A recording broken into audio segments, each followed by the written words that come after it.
6 up, 6 down.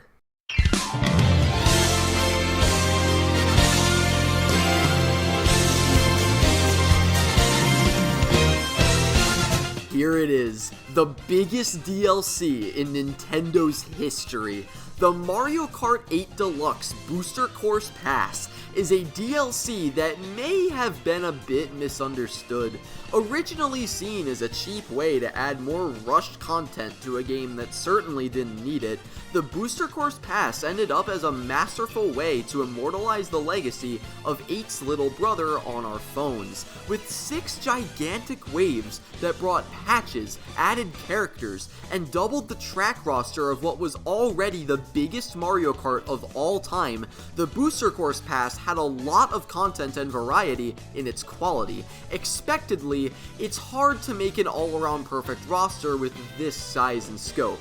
So this brings a question. What wave goes where?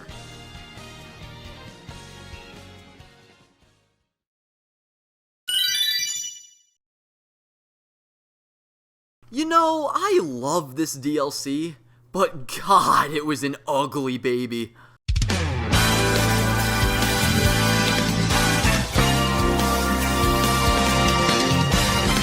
Yeah, this wave is awful. 8 Deluxe's DLC has been fantastic in the sense that it has brought back fan-favorite tracks throughout the series and put them in the most cohesive Mario Kart game by far. This was going to be a tough challenge though, with word on the street that a large portion of the team was absent, which I'm praying means an actual new Mario Kart game. There's been far less bodies and experience piloting the DLC. Due to this, the graphics were way worse, and the tracks were scared to try creative things. Although this problem is less apparent later, it's very noticeable in Wave 1. Wave 1 looks ripped straight from Tour. All of the graphics in this wave quite literally look yoinked out of a mobile game. Toad Circuit and Sky Garden are glaring examples. This is a shame because looking at these tracks compared to the likes of Dolphin Shoals, Thwomp Ruins, Bone Dry Dunes, Dragon's Driftway, and literally everything else in Base 8 makes it look like Wave 1 is a budget fan game. This was a huge problem because this was the first. This was the wave that set the precedent for all of the other waves. So when it looks like this, yeah, that's a problem. But if the graphics aren't good, maybe the tracks themselves can compensate, right? No, they didn't. All but one of these tracks range from painfully mid to abysmal. The one exception? Ninja Hideaway. This wave did not deserve Ninja Hideaway. Ninja Hideaway was absolutely goated in Tour, so when I saw that it was being brought back, I was ecstatic. And despite being Wave 1, they delivered. Ninja Hideaway is perfection incarnate. It's the prettiest track in the wave by a landslide. The remixed music gives the bass a huge punch that elevates the track, and it still has that fun choose-your-own-adventure style gameplay that made the original so appealing in the first place. Being able to manipulate your route in numerous ways gives the track elements of a platformer. Its pick-and-choose shortcuts emphasize the theming of the track perfectly. Each shortcut isolates a different one that makes every single cut and turn adventurous and interesting. It's one of my top 10 tracks in the series, and I'm so happy 8 did it the service it needed. Choco Mountain and Shroom Ridge were also very decent remakes that were fun to play on, as well as being two of the better looking tracks in Wave 1. Alright, I've been happy enough. Now let's talk about how shit the other 5 tracks are. Wave 1 really shat the bed with its Tour tracks. Paris Promenade was a passable track in Tour, and none of its variants are bad by any means, but when it all got ported to 8 Deluxe is where things went downhill fast. In 8 Deluxe, it's the worst city track in the game. Its reverse layout and sloppily combined variants make the track confusing and lazy. People potentially driving in both directions at multiple points in the track makes Paris Promenade an eyesore to play on, especially if you're playing with with anyone who's inexperienced. And the worst part about it is that this is Paris. As someone who's been there, Paris is one of the coolest cities on the planet, and this is a pathetically small representation of it. The lack of any church-like buildings in particular is baffling when this is the city with Notre Dame, Sacré-Cœur, and Sainte-Chapelle in it. Then there's Tokyo Blur. 8 Deluxe's version of it is a large improvement over Tour, but considering it was already the worst city track in Tour, that's really not saying much. It has an incredibly boring layout, is painfully easy, and there's nothing in the track that gives Tokyo any unique personality. Thankfully, this is a mistake that Tour fixed later after more city tracks got created. Toad Circuit not only looks worse than its original Mario Kart 7 version, but it's still the aggressively mid-Toad Circuit that we've had for over a decade. Wait, oh my god, MK7's been out for over a decade. But then, just when it can't get any less worth your money, Wave 1 decides to step it up a bit and plummets from legitimate but sad effort to actual atrocities. Sky Garden is awful. I can't believe what happened here. Sky Garden was already the best track in Super Circuit. Then it received the Midas Touch in DS and somehow improved. Sky Garden was killing it. And then Tour killed it. Sky Garden received a brand new, brand boring layout that completely removed what gave it its prestige in the first place. In addition, it lost most of its creative shortcuts and speed, turning this once incredible old-time track into a pathetic cloud-top cruise. But hey, this wave's got Coconut Mall. That's sweet. It can't be bad. Oh no. 8 Deluxe's Coconut Mall beats out DS Baby Park as the second worst retro track I've ever played. We'll get to number 1 eventually. DS Baby Park was a soulless mess, but that track was only bad because of how limited its hardware was. Coconut Mall did not have this leverage, which allows me to tear this miserable excuse of a track to shreds. Everything that could have possibly gone wrong here went wrong. It's almost like Nintendo tried to make the absolute worst version of Coconut Mall that they physically could. There were enough sins that after Wave 1's launch, Mario Kart Tour had to put in blood, sweat, and tears to try to fix its older brother's complete ineptitude. Sin number 1, the escalators. Coconut Mall's fame and notoriety stems from the common mistake of driving up the wrong escalator. Now that there are brutally obvious arrows and colors pointing you in the right direction, the result is that a huge piece of the track's identity is now completely non-existent. The 3DS version gets a pass here because of the graphical downgrade. This version does not. Sin number 2, it's horribly condensed. For some reason, it is incredibly hard to trick off some jumps and hit a drift without the jump acceleration slamming you into a wall. This isn't even on 200cc and is with fairly balanced kart combos. It wouldn't have hurt to just widen the road slightly so we don't have to force ourselves to have less fun to not careen into a wall. Tour's version doesn't have this problem, by the way. Sin number 3, the cars. This is completely inexcusable. The most famous aspect of the mall was its merciless cars. Not only were they pretty difficult to avoid and a legitimate threat to any player, but being driven by your own knees could really add salt to the wound. It was such a fan favorite asset that capped off an already stellar track. So how about 8 Deluxe? The cars don't move. Not even joking, they don't even move. They just sit still in the parking lot doing absolutely nothing. I can't believe someone okayed this. They must have gotten fired up the ass because guess what? This isn't an issue in Tour at all.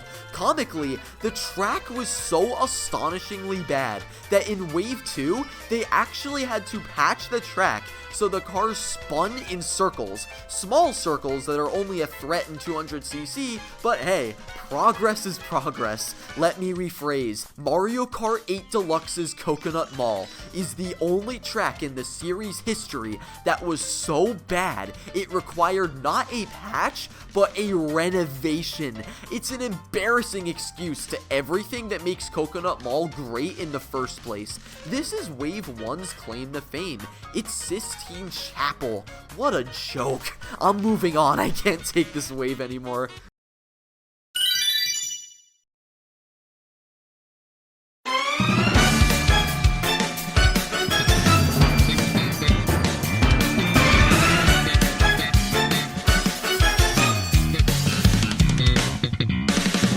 We're in top 5 territory now. I prefer that over second worst. Calling Wave 2 bad just isn't it. This was such an astronomical improvement over Wave 1. Wave 2 opened my eyes and made me realize that this DLC did have potential after all. While it still has a bit of the growing pains of Wave 1's iOS-looking graphics, Wave 2 made very solid decisions with its tracks that elevate it far beyond Wave 1 despite still being a fairly mid DLC. But fairly mid is far beyond atrocious. In fact, there's nothing actually wrong with anything in this wave other than a couple tracks. New York Minute and Sky High Sunday are definitely bottom of the barrel, which is a pretty solid look for what this wave has in store. New York Minute is alright. It doesn't offer a lot, but New York Minute gets a pass due to the fact that it was Tor's first track. Sky High Sunday is a fun new track that gave Wave 2 the high honor of restoring anti-gravity in 8 Deluxe. On top of that, the whole track has that F-Zero float to it, which feels so amazing. However, the pure quality of this track is definitely lacking. The design is painfully basic and doesn't take advantage of its theming, the music builds up to a climax that doesn't come, and the collision on this track is pretty bad. The railings are clearly unfinished and were definitely a Tor-built mechanic that didn't transfer to 8 well at all. Although shaky, the physics and environment are able to compensate for this to a degree. Big Blue's my favorite track in the base game for a reason. Those were the 2 worst tracks in the wave. Things are already looking a lot better than the older middle school dropout looking brother. Wave 2 is most notable for its surprise quality. Tracks that shouldn't be good or as good as their previous versions wound up surpassing them in true upset fashion. Mario Circuit 3 is a huge example of this. Like the base game's Donut Plains 3, Mario Circuit 3 is a very smooth experience that, although it's not very flashy, feels really good on the hands and is an insanely fun thrill ride. 8 Deluxe's SNES tracks are very consistent in that manner. I actually prefer this over the Wii version, which is something I don't say very often. That deserves serious props. Mushroom Gorge is also an astonishing remake. It combines the Wii version's fluidity, the 3DS version's final mushroom section, and the Tor version's more cartoony art style. Although the bouncing still feels the best in Wii, 8's Mushroom Gorge combined the best things about all of its 3 previous versions to create a spectacular remake that somehow exceeds the original. Good to know that Nintendo figured out Wii tracks after embarrassing themselves with Coconut Mall, but that wasn't the only supposed curse that Wave 2 killed. Sky Garden nuked 8's streak of consistently stellar GBA remakes. Wave 2 restored that with Snowland. This was the track I was the most excited to play in Wave 2, and when it comes to improving on the original, Wave 2's Snowland exceeds every retro track ever made. It's hard to put into words how awful the original Snowland was. Not only did you have to deal with Super Circuit's whack controls, but for some reason the screen would constantly shake. Super Circuit did this with some tracks to simulate rough surfaces. It makes sense when the screen shake happens in cheap island because it only happens when you drive over a rough wooden bridge. So when it happens the whole track and you're driving on slick ice, it's not only completely nauseating, but it also makes zero sense. I would love to have the good shit that Nintendo was on when they thought this was a good idea. It's the only track in the series that could ever cause the player legit physical pain. Undoubtedly the worst Mario Kart track ever, no debate. So imagine the look on my face when 8 Deluxe nailed it. It's fun, it's smooth, it's gorgeous, it controls well, and it's peaceful. It's not just a functional track, but a genuinely enjoyable ice level. Good GBA tracks were back, and on that note of improving lower end tracks, huge props to what 8 Deluxe did with Sydney Sprint. Sydney Sprint was another bland and forgettable city track that came before Tour started to get its groove with them minus Vancouver.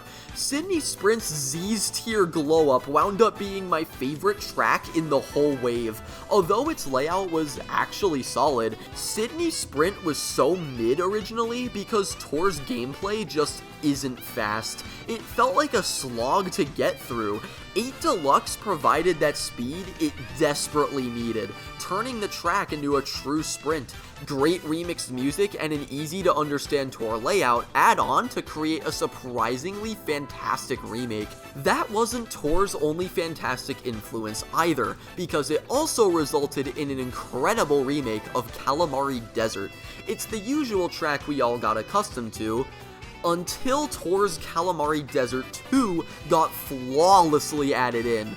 Gone is the 90s kid's dream of driving with the train, because 8 Deluxe pulls out the Glock and forces you to. I love it. It adds a new level of depth and interest that Kalimari Desert has lacked for over 25 years. But as consistent as all of these tracks have been, there's one that dropped the ball. The pinball. Yeah, I'm not a fan of this remake. I get it, if it ain't broke, don't fix it, but when you've basically gotten the 3DS version of this track 3 times now, it starts to get a bit irritating. One thing the DS and 3DS versions do actively better than 8's is the aesthetic. 8 Deluxe adopted Tour's art style for this track, which was a total downgrade compared to its previous looks. Yes, it worked for Mushroom Gorge, but that's basically it. Another huge flaw is the music and sound effects. What made Mario Kart 8 the special game it's always been was the music. Every single track had its own unique music, a first in Mario Kart history. That long-standing streak was broken by Waluigi Pinball. It just ripped the base game's Wario Stadium music. This is a gigantic letdown considering the remixed music we could have gotten. On top of that, the sound effects that play when crossing the finish line were completely removed. Yeah, it's still a great track at its core. It's basically impossible to screw up Waluigi Pinball, but Waluigi Pinball was Wave 2's Juggernaut track, and this version of it is by far the worst of its 4 iterations. With the remake being this average, Waluigi Pinball can't compete with any of the superstars from future waves. Had it been better, Wave 2 might have gotten a higher jump. However, its competition was just too high. But with the overall consistency we got, this was where our DLC started to take off.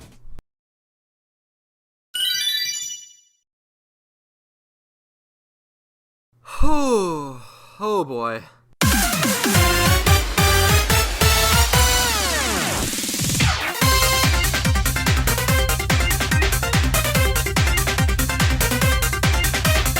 This was an exceedingly difficult decision to make. Once Wave 2 got things rolling, Waves 3 and 4 followed up with 2 slam dunks. Both waves were fantastic, and Wave 4 especially set the tone for what the DLC would look like in future waves. That tone was a very healthy sign for things to come.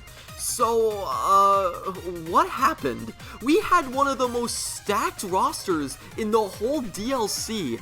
Wave 5 wasn't a colossal failure by any means, but some seriously missed opportunities halted what could have been the pass's peak.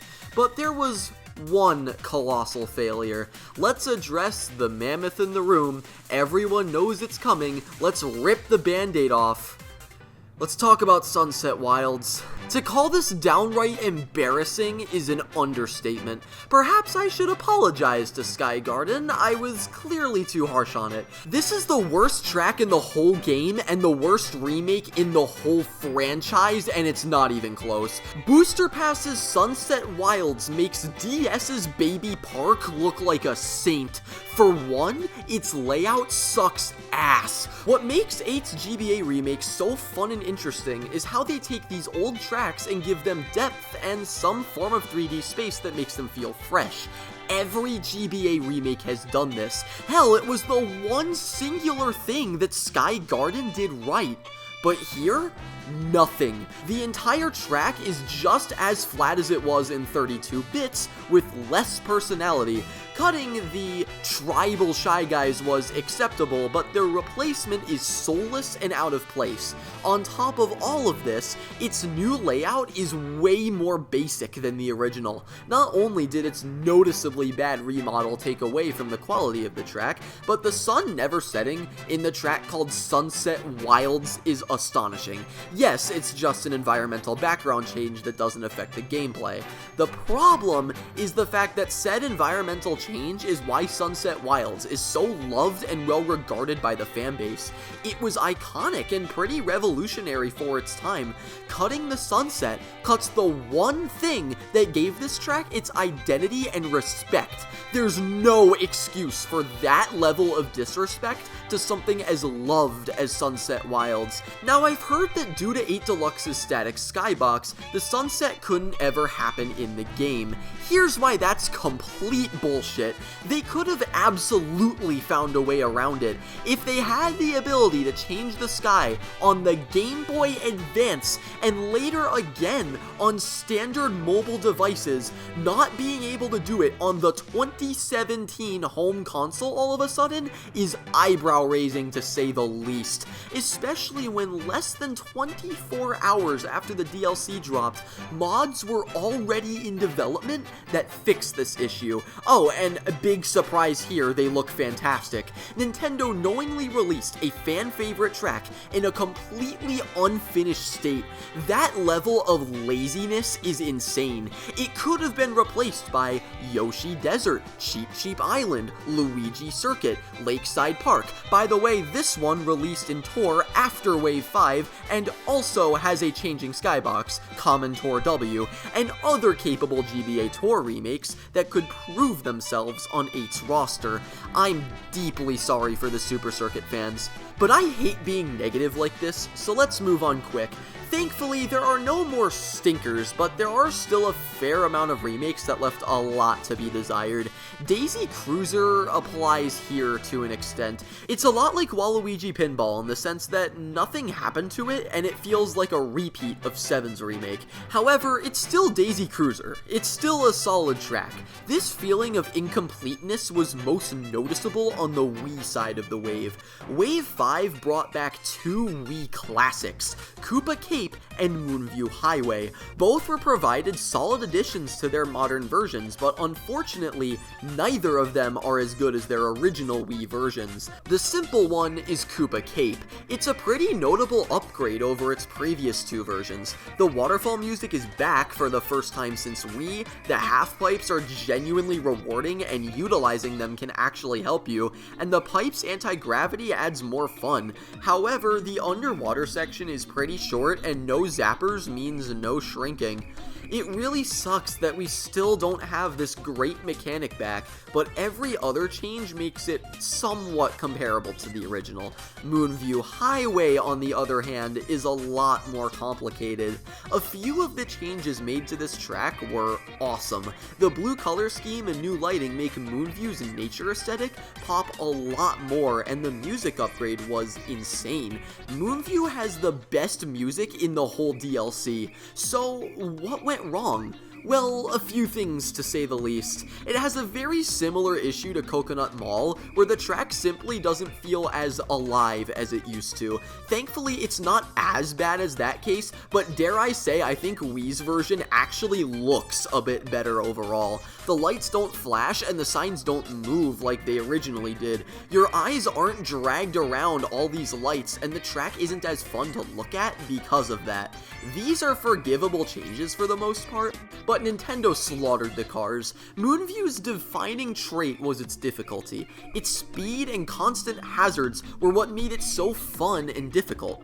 So what happened? Simply put, the cars in 8 Deluxe are a complete downgrade. They can't crush you, they're slower, they don't speed up in the city, and they don't change lanes. All of these changes make the track significantly easier than its Wii iteration, and its difficulty is how it got its notoriety in the first place. It's kinda like I'm playing Shroom Ridge with a different coat of paint. You're so lucky your music goes crazy. Mario Kart Wii surprisingly took a step down in this wave, so Wave 5 should be very thankful that Tor stepped up.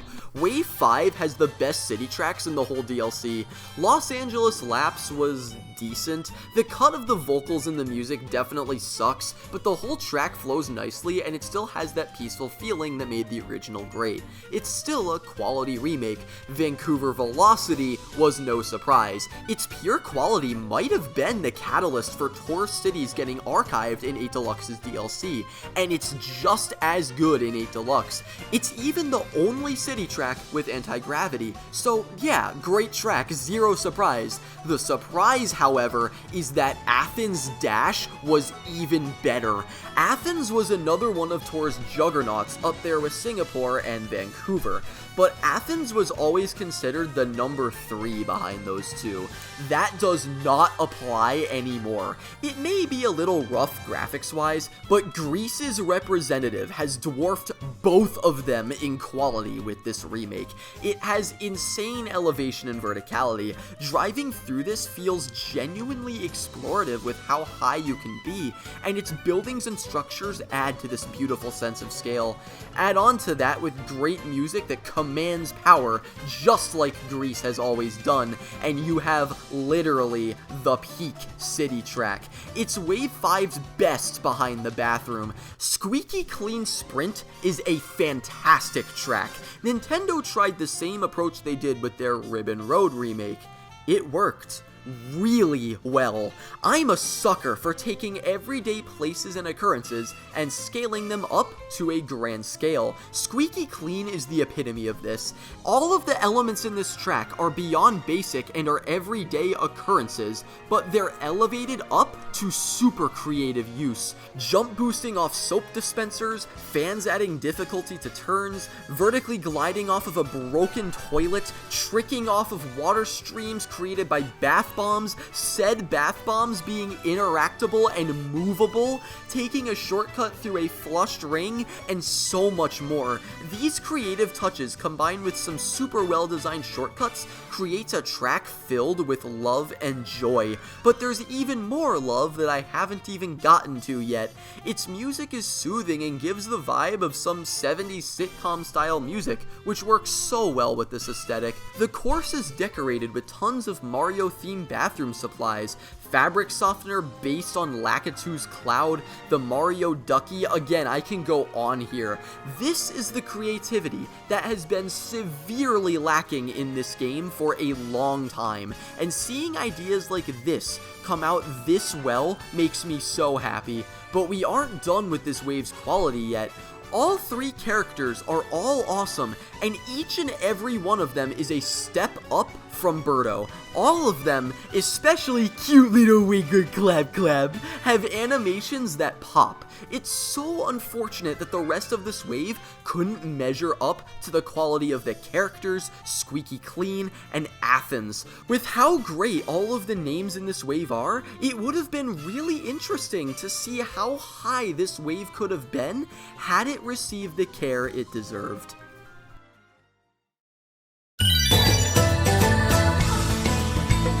The interesting thing about 8 Deluxe's DLC is how it slowly grew and developed. Wave 1 was the ugly but inevitable prototype, Wave 2 wasn't at the same standard as the DLC is now, but was a major improvement, and Wave 3 was when it really started to hit its stride. But I don't think the DLC really knew what its identity was until it hit its 4th wave. So this just goes to show how good Wave 3 is. Because we aren't talking about Wave 3 right now.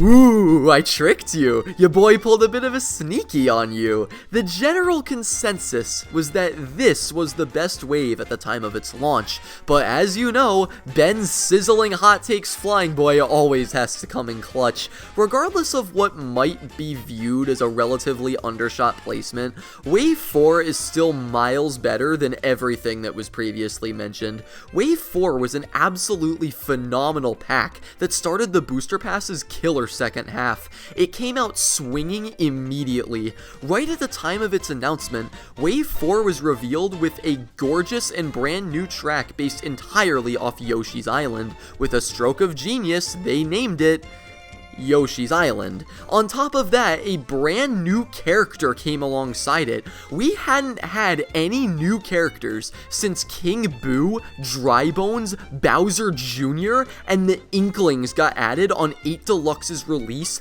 5 years prior. On top of that, the character they added, Birdo, was one of the most glaring absences from 8. Excluding her post-launch appearance in tour, she hadn't been in a Mario Kart game since Wii. This is flooring considering she's been a mainstay in practically every major Mario spin-off, so the announcement that she was added, and supposedly 5 more characters were coming after her, completely changed the playing field of 8 Deluxe's last 2 future waves. This was a juggernaut of a reveal, but did the rest of the wave keep up? It certainly did. Ironically, Yoshi's Island was the weakest track of the wave. While it was exactly as gorgeous as it was in the trailers, looks and nostalgia are all this track really offers. Nothing about its actual gameplay allows it to stand out other than one small gimmick at the end. The gameplay was very basic. The island's many wide turns and minimal obstacles made its initial charm wear off very fast. A pretty big letdown considering the hype behind it. At least the silly good boy makes a cameo. Yoshi's Island was supposed to be a visuals heavy track, but it didn't pull it off as well as a track that will be covered later. Other than that, this wave goes crazy. Wave 4 was when they finally started to add the good tour tracks. Being an avid tour fan, it was hard to watch the full first half of the DLC consists of the super mid tour tracks that nobody cares about. Disclaimer, Sydney Sprint was super mid in tour. That all changed with Wave 4. Although the straight fire known as Vancouver Velocity and Athens Dash got added later, Wave 4 went back to back to back with some of Tour's best. Unfortunately, they weren't all handled the best. Bangkok Rush is like an inverted Sydney Sprint. This one hurts. Bangkok Rush was pretty cool in Tour. Its aesthetic was awesome, it had a fun layout, and it had some very unique obstacles that Mario Kart had never seen before. It lost a lot of that in 8. Sure, it looks better just by being an 8, but the layout got noticeably worse, and the inky piranha plants, the unique feature of the track, just didn't get added in 8. This gets sadder when you realize that DS Mario Circuit got its unique piranha plants. Their function is not only very similar, but Bangkok Rush and DS Mario Circuit are both Wave 4 tracks. Thailand got done dirty. Thankfully, Amsterdam Drift and Singapore Speedway avoided this. Although Amsterdam's layout is a bit rocky initially, all of the versions of this track are pierced together very naturally. Like all of the late tour tracks, Amsterdam Drift also provides an awesome aesthetic. Amsterdam Drift was a success, but my lord, they went ballistic with Singapore Speedway. I feel bad for DK Summit. It received all of the hype, all of the excitement, and all of the support, only to be completely outclassed by a mobile game. Once 8 Deluxe's DLC was announced, the whole Tour player base quickly realized two big things. One, we were going to be getting Tour's tracks in Deluxe, and two, how well Singapore's 2-month-old representative would translate to 8. Somehow, Nintendo exceeded our crazy high expectations. To start, it's one of the least confusing Tour layouts. It's very intuitive and wrong turns aren't very common. On top of that, the aesthetic is phenomenal. Nighttime vibes have always been awesome in the Mario Kart series. Toad's Turnpike, Merry Mountain, Mushroom City, Vancouver Velocity, Shy Guy Bazaar, Our Lord and Savior Moonview Highway, and even New York Minute all have an insanely cool vibe because of their nighttime aesthetic. But as good as most of these tracks are, none of them nail that like Singapore Speedway. It's potentially the most eye-catching and welcoming track in the series, just from its look alone. On top of that, it feels nice to drive, and the regular and Chinatown versions of the music go insane. It's easily Wave 4's peak. Moving outside of Tour though, this wave doesn't miss, especially DK Summit. This track feels phenomenal, and its addition in 8 proves even further how good this track is at a fundamental level. Its layout is practically identical to its layout in Wii, but the track feels completely brand new and provides a whole different kind of fun just because of the game switch. While the Wii version is floatier and has more fun with its big jumps and half pipes, 8 sacrifices that big air in exchange for a way faster and more exhilarating driving experience.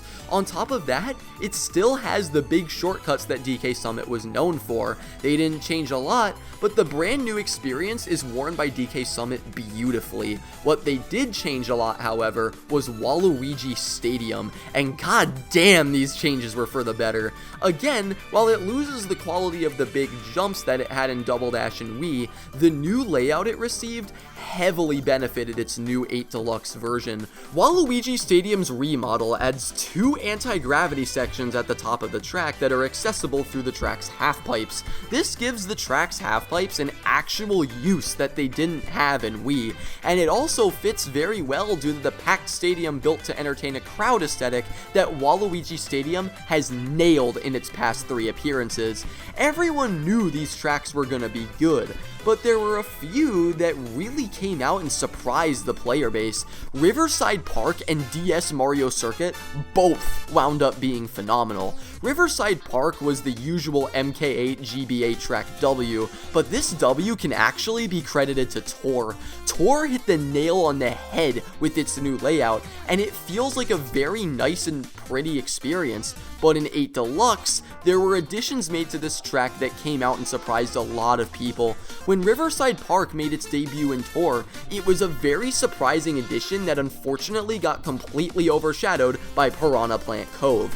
Wave 4 let Riverside shine in beautiful fashion. The music is phenomenal, the walking piranha plants add a lot to the track, and holy shit, the DLC team finally figured out how to texture grass after 4 waves. That excitement was not initially there for DS Mario Circuit. This was a real shame for a lot of the player base, especially for the people who regard DS so fondly. The general response was, wow, Airship Fortress missed the cut for this? Really? And while I was certainly in the same boat, considering Airship Fortress is my favorite DS track and comfortably in my top 5 tracks ever, I can't be mad considering how good this remake feels. The unique fire piranha plants are still just as nice as they were in the original, even though I'm seething for Bangkok because of them. On top of that, the well-crafted twists and turns feel even better in 8. And then there's the big-ass wiggler? Well, alright, I guess we take those. But tracks aside, the crazy part is, it still gets better. Wave 4 brought a huge balance patch alongside it. To say this patch was incredible is an understatement. As great of a game 8 Deluxe is, it had a very similar problem to Wii in competitive play. No matter how big the possible racer and kart combos are, there's always going to be a Funky Kong on a Flame Runner. This translated into 8 with the classic Waluigi Wiggler combo. Combined with the rollers, this was a meta menace. Wave 4 nerfed this and created far more options that are also viable. Desperately needed new life was born into this game's competitive scene. Wave 4 is something special. It set the precedent in which waves 5 and 6 are honored to follow. The worst thing this wave did was give me false hope that Paratroopa would end his longest absence in Mario Kart history streak. Yeah, I take it back, this wave sucks.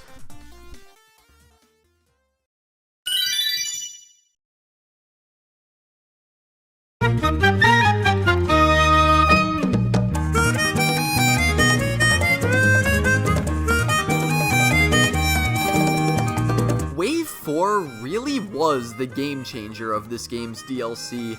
None of the other waves set the precedent that 4 did, and there were still 2 more waves afterwards. So with that being said, if you told me back then that Wave 3 would still wind up being top 2, I would honestly laugh at you. But it did. It really did. The halfway marker of this DLC escapade consisted of perfection far ahead of its time. Wave 3 is a near flawless wave that made us realize that this DLC could be on par with or even edge out base 8 in quality. Every track in this wave is good at worst and top 1 in the entire game at best. Wave 3 literally hits the game's peak, and there were 3 waves behind it. But before you make it to the peak, you need to make it through the rest of the range, and that mountain range has a rocky start. Rock Mountain is the worst track in Wave 3.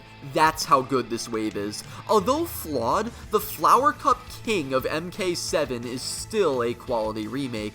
Now at first you'll notice that this definitely wears the skin of its remarkably mid-dad and maybe even its 2011 wrinkly Gramps. And it does. That's pretty hard to deny. Compared to how fantastic the rest of this wave looks, especially London Loop, Boo Lake, Present Peak, and Goat Bow Road, Rock Mountain looks noticeably off. I wouldn't be surprised if this was slated to be in the first 2 waves. With this look, I might as well play the unironically better version of this track on my phone. Gameplay-wise, it also lacks a lot compared to its origin on the 3DS. My biggest gripe with Mario Kart 8 as a whole is how heavy the gliders are compared to their previous installment. Any track that heavily relies on gliding is always going to take a hit in 8 because of that. No surprise here, Rock Mountain was yet another victim. In fact, remove Makawoohoo, and it had the biggest glider usage in all of 7. The glider needed to feel crisp and free just like the original, and it simply doesn't here. This is frustrating for multiple reasons. One, it makes the track's shortcuts feel like more of a chore to fly through instead of a daring and bold expedition. 2, it makes the rest of the track, especially the big glider jump out of the cave, feel suffocating. I don't want to fly around and have fun when the game doesn't let me do that. Rock's sense of freedom was completely stripped away. 3, there are other tracks that have fixed 8's clunky glider. Ninja Hideaway's first ramp makes that glider unbelievably floaty and makes that big jump feel nice. As short as it is, it's the best glider section in the entire game because of that good control. If Wave 1 is capable of doing this, then there's no excuse for Wave 3 not doing the same thing. Luckily, something that can't be messed up is its layout. It's still a very creative and fun track to drive through. The anti-gravity at the end in particular elevated the regular gameplay in a way that made sense and added something fresh to this remake. Is this the best version of Rock Mountain? Absolutely not. 3DS Rock is still the track's peak, but Rock Mountain is such a well-designed track at its core that these big flaws could be compensated. The result is a decent track. everything else is spectacular. While not on the same level as the rest of the wave, Wave 3's cities were really nice. London Loop initially is a very shaky track that feels big and confusing, but unlike Paris, the layout is less deceiving with less distracting overlap, and that large size makes the track feel a lot more expansive and unique compared to every other city. Like all of the British, it definitely took some time to grow on me, but the more time I put into this track, the better it got. Additionally, London Loop is drop dead gorgeous. It's the best looking daytime city in the game, and it's the first track that flexed Wave 3's graphical improvement on the DLC. Berlin Byways definitely didn't need to grow on me. That track was and always will be a banger with some of the most fun design choices of any city track. Fusing Shroom Ridge into a city always seemed like an obvious move, so seeing that unique gameplay aspect sit out until Berlin was always very puzzling to me. Thankfully, Berlin works this in very effectively. The Berlin Wall segment is also really cool. Obviously, you couldn't make a Berlin track without its historical wall, but said wall caused some of the most controversial history in Germany. You either have to cut a feature that molds the track's identity, or add in a controversial historical monument. It's a legit moral dilemma. Nintendo somehow big-brained the hell out of said dilemma. Nintendo's solution being to use womps as hazards and ramps to represent the crumbling pieces of the wall is straight up one of the smartest design choices they've ever done in a Mario game. Berlin Byways is the only Mario Kart track ever to have womps in it, by the way. Not even Thwomp Ruins pulled them out. The music, too, is absolute heat. Sure, everyone knows this already, but having a powerful and triumphant marching tune that also doubles as a rave jam is fantastic. Every single track that I have talked about here is bottom 3 in the wave. Absolutely ludicrous. Moving on, Merry Mountain was long overdue. I've always been a sucker for ice levels. Inconsistent controls aside, pair them with a dark nighttime aesthetic, and they wind up being the best looking levels in their respective games. But that aesthetic is always missing something that really makes it stand out. Exceptions to this throughout Mario are Paper Mario 64's Crystal Palace, Mario Kart 7's Rosalina's Ice World, and, as of 2020, Mario Kart Tour's Merry Mountain. Adding a Christmas theming onto this ice level adds so much flair considering how basic Merry Mountain's layout is. The track is literally an oval drawn by a dyslexic 3rd grader, but it still feels fun because of all of its clever touches. The brick ground at the start has very subtle red and green textures, and the many Christmas decorations with the totally not Polar Express flying around add so much to give this track a phenomenal atmosphere. On top of that, the anti-gravity section may be boring on paper, but the scaling of Merry Mountain itself has very clever camera work that makes the peak feel way bigger than it actually is. Not only is it a steep drop, but from the top, you can see the entire track. This raw sense of scale is matched by no other track in the game. Although its gameplay isn't that creative, all Merry Mountain needed to be fantastic was to be a pure visual spectacle, and it did exactly that. One of the best looking tracks in the franchise, but while it was by far the best example of visual excellence, a few others backed it up in that regard and added insane gameplay along with it. More specifically, Boo Lake. It blows my mind how good this remake is. The older, more simple tracks throughout Mario Kart are always heavily underrated. Due to their lack of ability to showcase crazy designs and concepts, they heavily lean on sharp twists and exhilarating turns. Because of this, it's always a treat when a classic Mario Kart track remake dominates in both aspects. BCP Case 1, Boo Lake. This gave Ribbon Road a run for its money. It's that good. I talk about looks a lot in this wave because this was the first one to really nail it. Boo Lake sells that damp dreariness of its environment very well, and it's a treat to look at. But as pretty as it is, it's the gameplay that steals the show. Boo Lake is an absolute blast. The music carries that classic Mario Goofy spookiness we've all come to know and love, but with an intensity that really makes it feel serious. This works to sell the gameplay really well.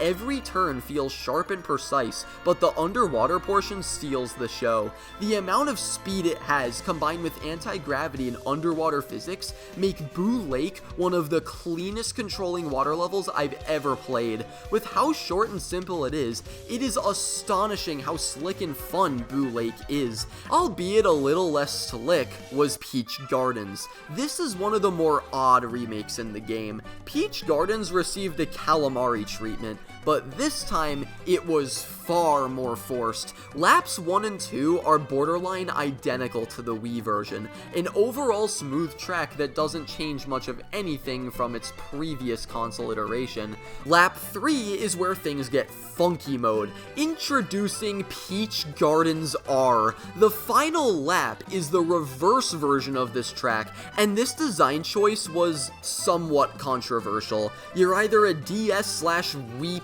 purist and hate this, or you're a more casual guy who loves this addition. Personally, I'm somewhere in the middle. I like the addition to the track in the sense that it allows you to explore some more uncharted territory that wasn't originally touchable. However, the addition is very forced. The only reason it feels like they did this was to make the track somewhat different, and they couldn't think of any new design changes to provide a new creative spice to Peach Gardens. It's not ridiculously convoluted, and the glider ramp certainly adds a nice touch, but it will never feel not forced. While the quality of these tracks is certainly solid, they don't stack up to Wave 4 for the most part. Luckily for the midpoint, its aces are absurd, giving Wave 3 access to Maple Treeway and 3DS Rainbow Road is just flat out unfair. There's not much more to say about these tracks that hasn't already been said. Maple Treeway is the best track from the best Mario Kart. Its legacy speaks for itself. Treeway's jaw-dropping aesthetic, musicality, track design, color scheme, and pure perfection are done their fair share in 8 Deluxe. Although we all still miss the big hammock, Maple Treeway still feels fresh in 8 Deluxe, and it's the absolute blast that it's been since its inception in 2008. But if I'm Maple Treeway, I feel cheated, because it still got upstaged by none other than the greatest Mario Kart track ever, 3DS Rainbow Road. It's real broken record hours at this point in the wave. 3DS Rainbow Road is not only the peak of this wave, not only the peak of the Booster Course Pass, but it's the peak of the entire franchise. It truly has a feel that can never be replicated. Its ethereal presence alone stands above everything. The music in all of its iterations has given a convincing impression that you aren't just playing another Mario Kart track. You're playing an irreplaceable experience, and it really is. Nothing in the franchise has ever pushed the boundaries that 3DS Rainbow Road has pushed. Its unique application of our solar system and special unique mechanics allow it to stand tall above the entire series.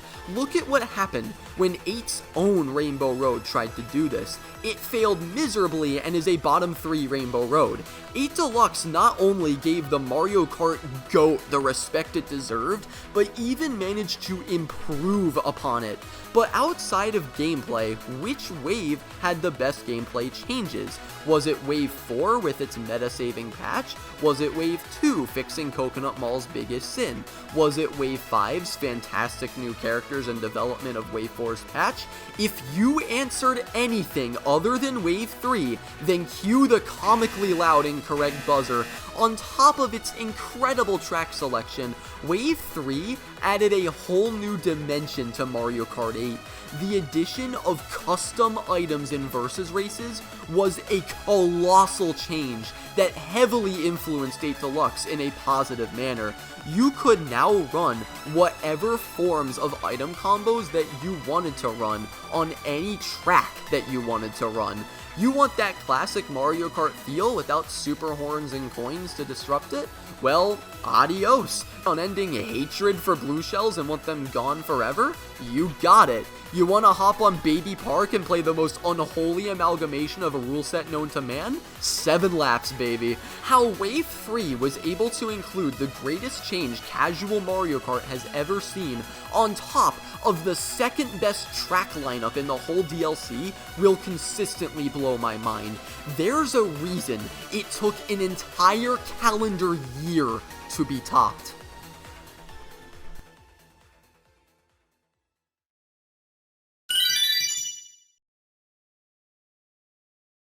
Pulled out all the stops for last.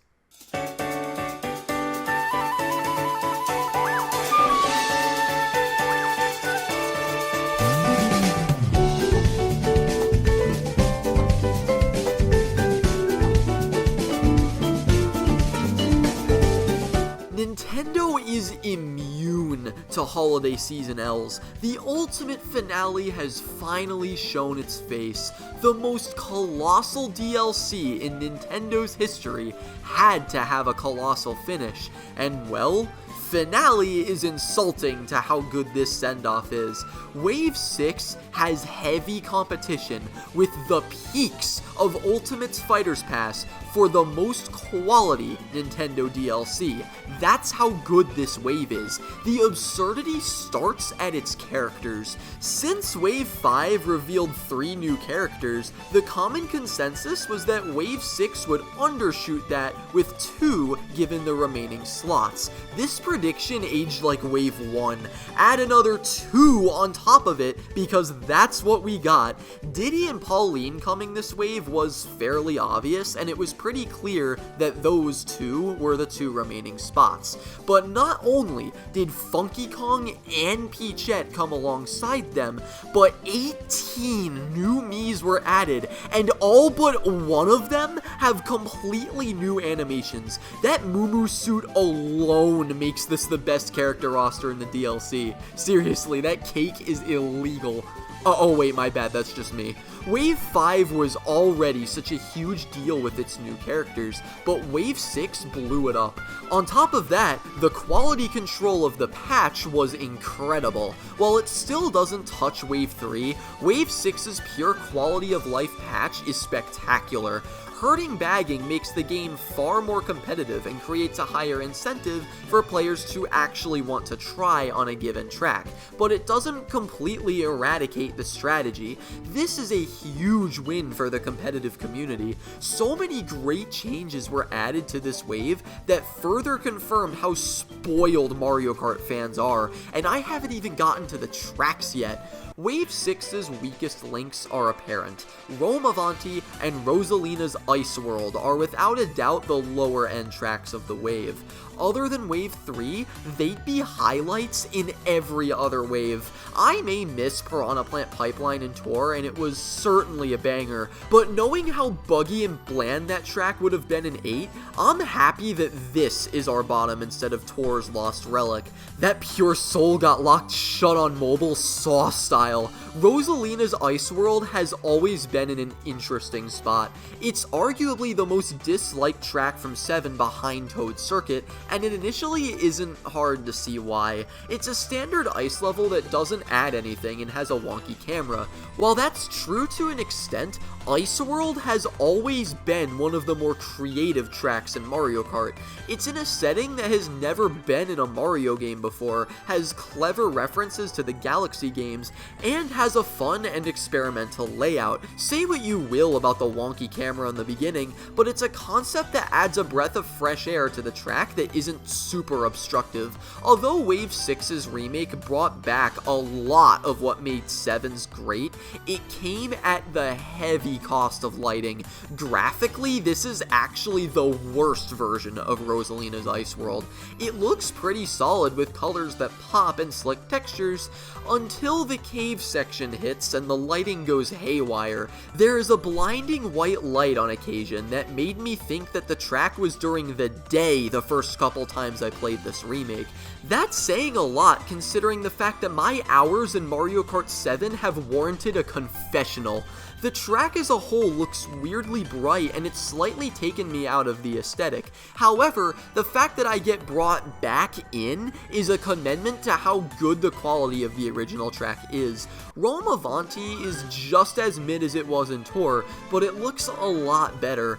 Unlike in Tour, where the prettiest thing in the Rome update was Gladiator DK, Rome Avanti is one of the pretty faces of Wave 6. Similar to Merry Mountain, the track lacks a lot of substance but makes up for it with its pure gorgeous looks.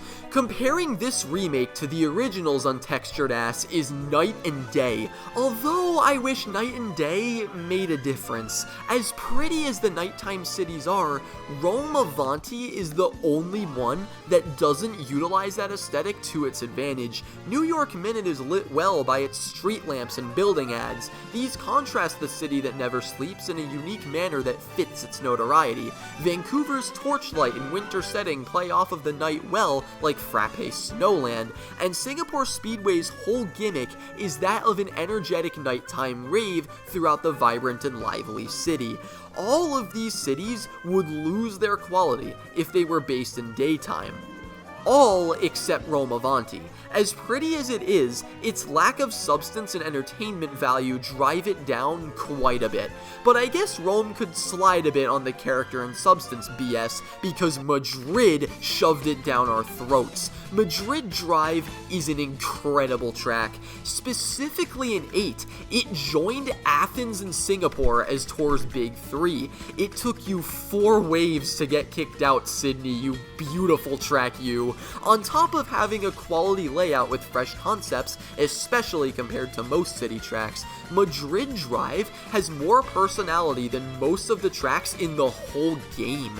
Its music is a straight banger that not only reflects the track's culture, but it also slaps so hard, and that's just one of its 3 variants. The Museo del Prado section is cool and creates a sweet ambient sound despite only being around for 2 seconds. The same goes for its stadium version. It's an intense track that booms, and being around for the final lap makes it far more chilling. The only thing that holds it back is the fact that these alternate tracks sound identical to their Tour MIDI counterparts, which clashes pretty hard with the fully arranged remake of Madrid's normal music.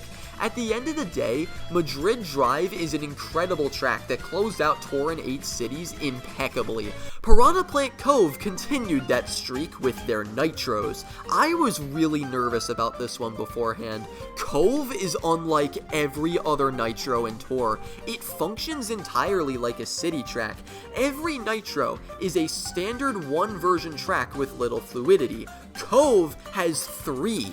Putting all of these pieces together was gonna be a challenging task, and I was very afraid that they weren't gonna do this fantastic track justice. I've never been more happy to be wrong. Cove nails an aspect of Mario Kart that we don't see too often. The track is very streamlined, but in a way that feels very explorative.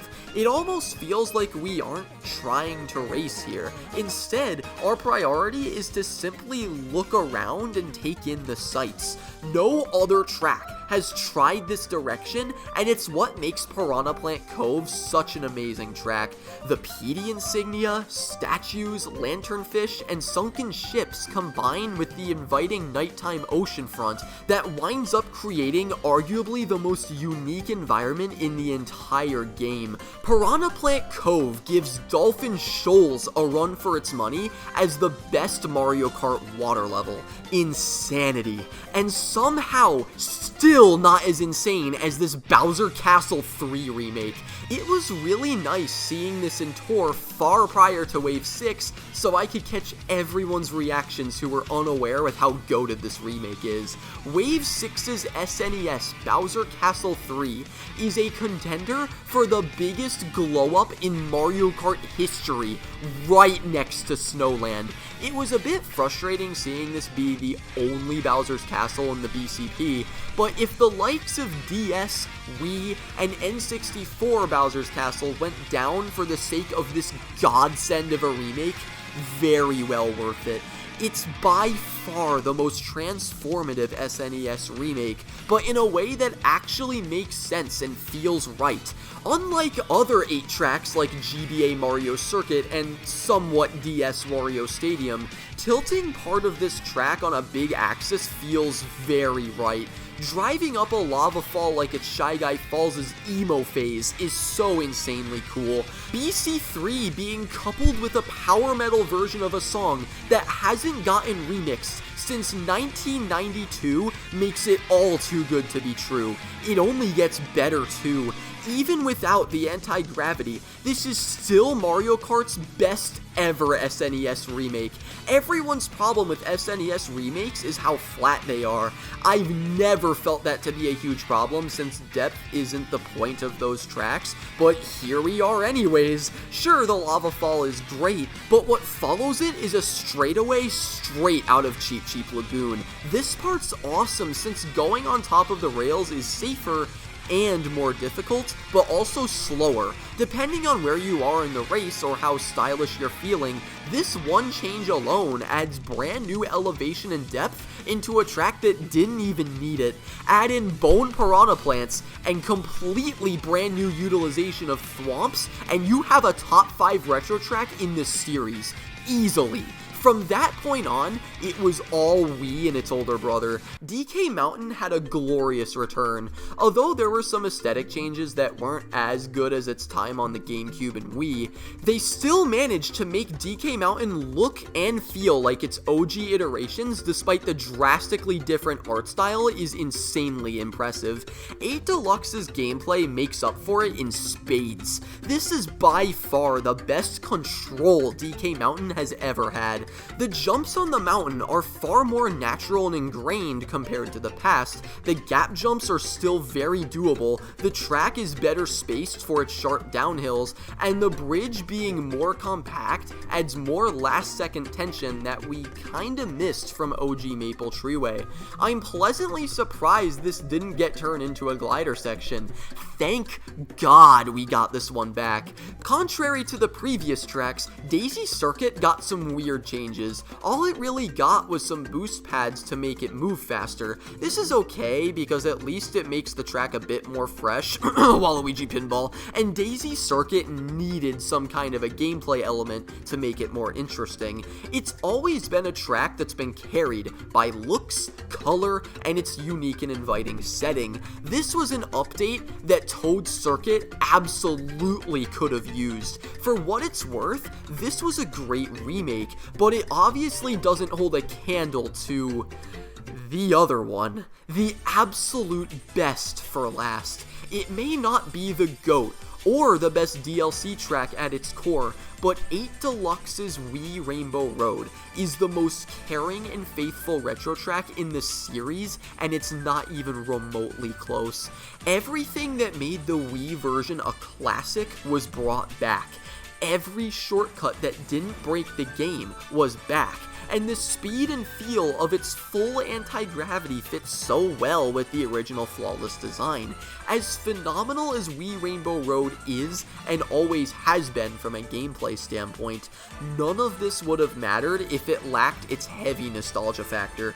Thankfully, this was not a worry, and Nintendo miraculously exceeded expectations. Starbits back, becoming a human meteor on Falls, to the surprise of literally everyone, somehow back. The music improved. The music deserves its own tangent. Wii Rainbow Road means so much to me on a personal level, not because of the overabundance of fun, but because of its presence in my personal life. 7-year-old me had horrible ADHD, and not only was school miserable, but I had a hard time making good friends, and I always felt like I didn't belong. There was something wrong with me in my eyes, and there were times that I didn't want to live anymore.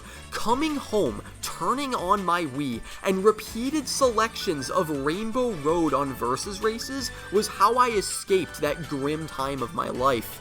Its environment always gave me a sense of comfort that always made me feel like no matter how much life sucked, everything was gonna be alright. Now that I'm in college and far from this rough time in my life, it's so incredibly hard to hear this song, let alone read and write this part of the script without tearing up.